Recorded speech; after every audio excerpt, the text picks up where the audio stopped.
wasn't at weigh-ins on time or something. It's sort of being disputed. Now, the interesting thing is Coach Kevin Jackson says, hey, we're fighting this. We're trying to get an injunction, arbitration, et cetera, et cetera. But the bottom line is right now, J'den Cox is out, and he is not going to be able to make the team at 97. Christian, my heart bleeds for the guy. It's been 5 years in the making, and he's a 2-time world champion, 4-time medalist, and he might not be able to even get the chance to make our team this year. And you really hate to see this kind of stuff happen. Well, yeah, you wanted that answer to that question. It's like, wrestling is going to be deprived of the answer to the question. Kyle Snyder or J'den Cox, we're not going to know. Highly unfortunate. Yes. But more to come there potentially. Yes, but there was some good wrestling on the mats too there, brother. What stuck out to you? Okay, so number one, 65K looked really, really interesting to me.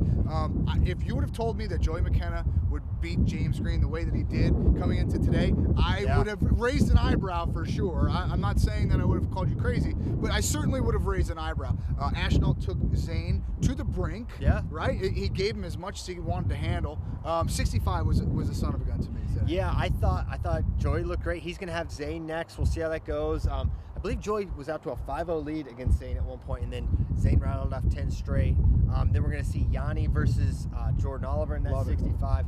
Cannot wait for that one. That one's going to be super exciting. On that note, though, Yanni looked like the best version of Yanni that we have seen. He looked ridiculous. And tell him about the Frank thing at the end. Well, yeah, so he got over on Frank on a couple of laces, and the last one, boy, did he struggle to get it through, and Frank was really, really fighting it hard, and he rolls him through, and Frank just looks up and goes, that was good, man. That was good. It was kind of cool to see, respect. Yeah, it was a lot of respect. Respect to Frank Molinaro. He left his shoes on the mat. Yeah. Awesome career. I was glad he came back, if just for that moment. For sure, he deserves that moment. There's no question. Hey, how about David Carr? Looked real good. And everyone talks about freestyle Logan Massa, really, really good. This guy won senior nationals, beat Makai Lewis, beat all these dudes. Took it to him. He took it to him. Yeah. He took it to him. Are we crazy? I mean, he's going to have Nolf next. I think it's a match. I think that is 100% a match. 86.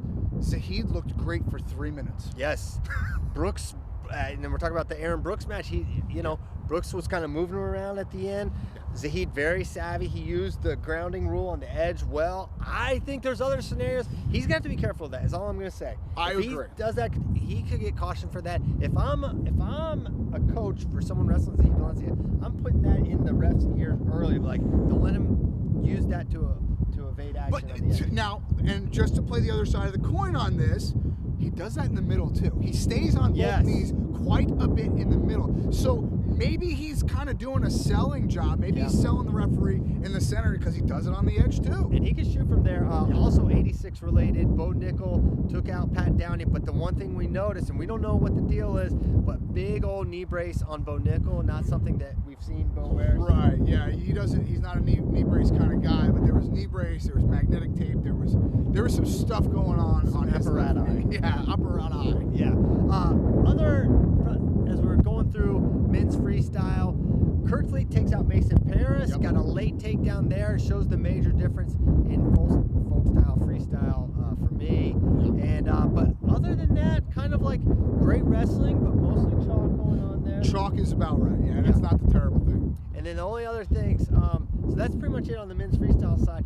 On women's freestyle side, take some time to watch these high school girls. Kylie Welker just tagged Randy Belts, who was in Final X a couple years ago, and Kenny Blades. She also beat a Final X competitor in Rachel Waters. Yeah. Dude, and took it to him. Instant tech.